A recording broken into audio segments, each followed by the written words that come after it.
All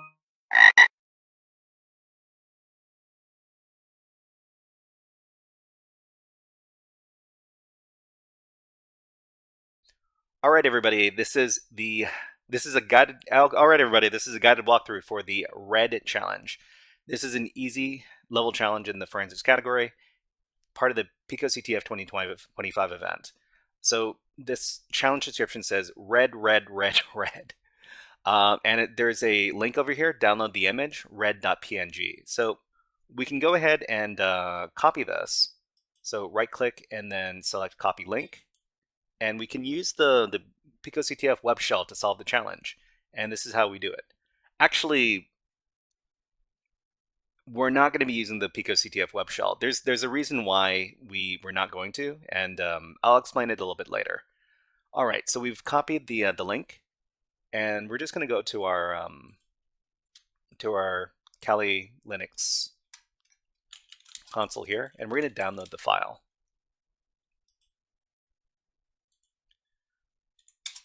So after we've downloaded the file, we can actually take a look at the image file using our image editing program or image viewing program.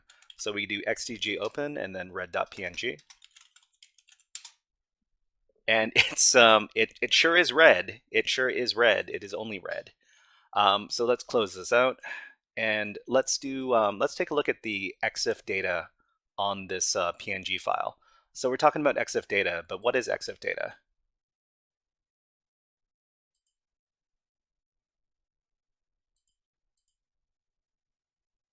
Let's see, forensics, red.pdf, okay. So we're talking about EXIF and image file metadata, and metadata is data that provides information about other data.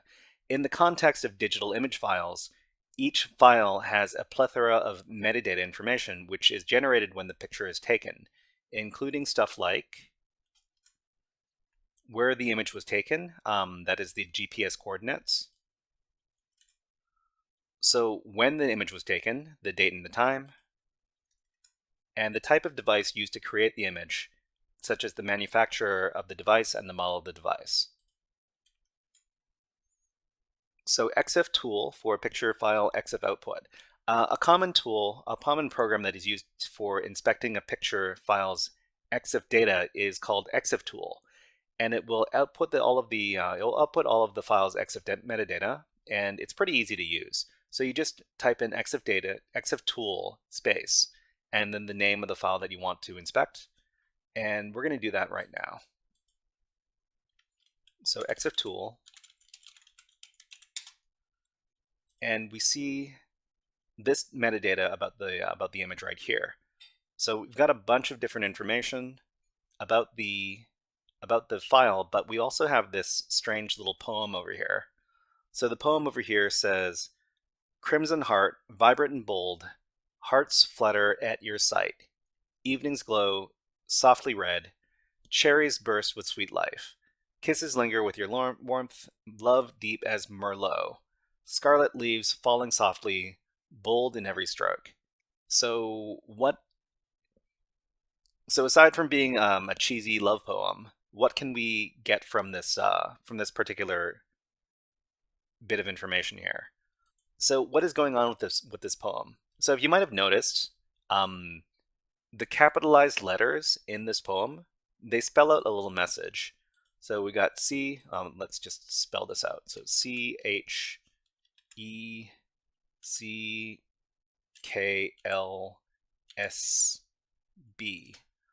So this spells out the word check LSB. So when we're talking about LSB, what we're talking about is the least significant bit. This is a type of steganography, and let's just talk about this before we go on. So we're talking about least significant bit, LSB, steganography. So the EXIF data gives us a hint towards LSB, which is a steganography technique used to hide data in picture files. So when we're talking about steganography, we mean we're going to be hiding potential messages inside of these little bits inside of the picture file. And for example, we could embed the ASCII letter A in 8 bits in a file just by changing out the last bit of each one of these pixels. So we call it least significant bit because in each one of these bytes, the first bit is going to be the most important bit because that affects the value of the byte the most. But the least significant bit, which is the first bit, is the least significant bit, and that's where we can hide our data. So what we do is we change the value of these bits to form the letter A, which is 01000001, and that's going to form the ASCII letter A, for instance. So the method of embedding the hidden data is the method of embedding the hidden data is to modify one bit of the data in a set of pixels in the picture file. And this is an example of embedding the ASCII letter A. Okay, so when we're dealing with steganography, least significant bit, inside of PNG files, there are specific programs that we can use to automate this. And the program that we're going to be dealing with is called zsteg. So normally the command that we would use to install this program is sudo gem. So if we're doing this on Kali Linux, it would be sudo gem install zsteg.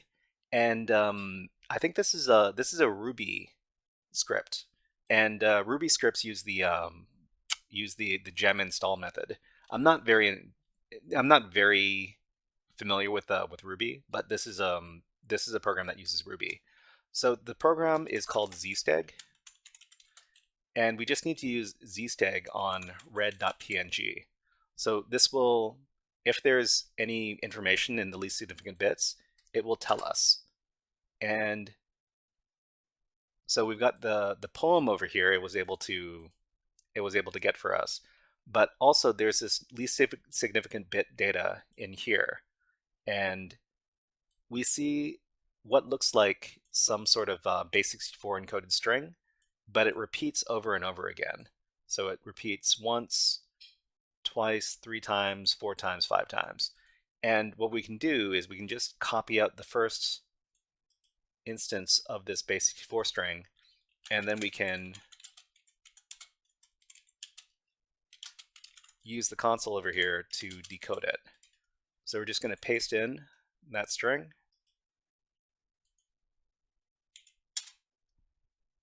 and we get the flag. So picoCTF, red is the ultimate cure for sadness. You don't say. Anyways, let's copy that flag. And let's go over to the picoCTF web shell. Sorry, the challenge. Over, where was it? Here? Here. Okay. Let's paste in the flag and submit the flag. And we're done. So I think this could have been solved inside of the web shell as well. Let me go ahead and try that out. So we're just going to copy this. We're going to go to our web shell, which is disconnected. That's fine.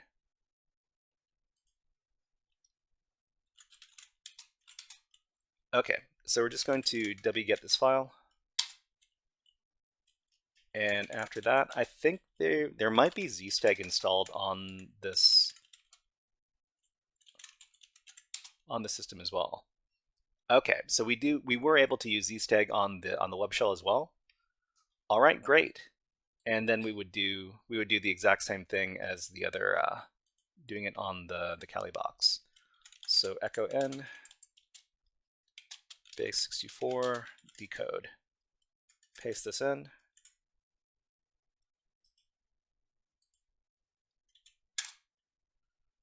Okay, awesome. All right, everybody, this was a guided walkthrough for the red challenge from the picoCTF 2025 event over at picoctf.org. If you enjoyed this guided walkthrough, please click on the like and subscribe buttons on the video, and leave a comment underneath the video. But until next time, HackerFrogs out.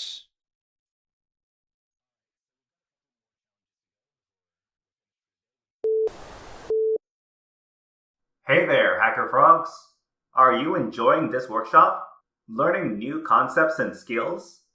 If so, there's a way you can support the channel, and it's totally free. Just click on the subscribe button below the video. Also, click on the like button. And if you have questions or comments on this workshop, please leave them below the video. Thanks for listening. And now, back to our scheduled programming.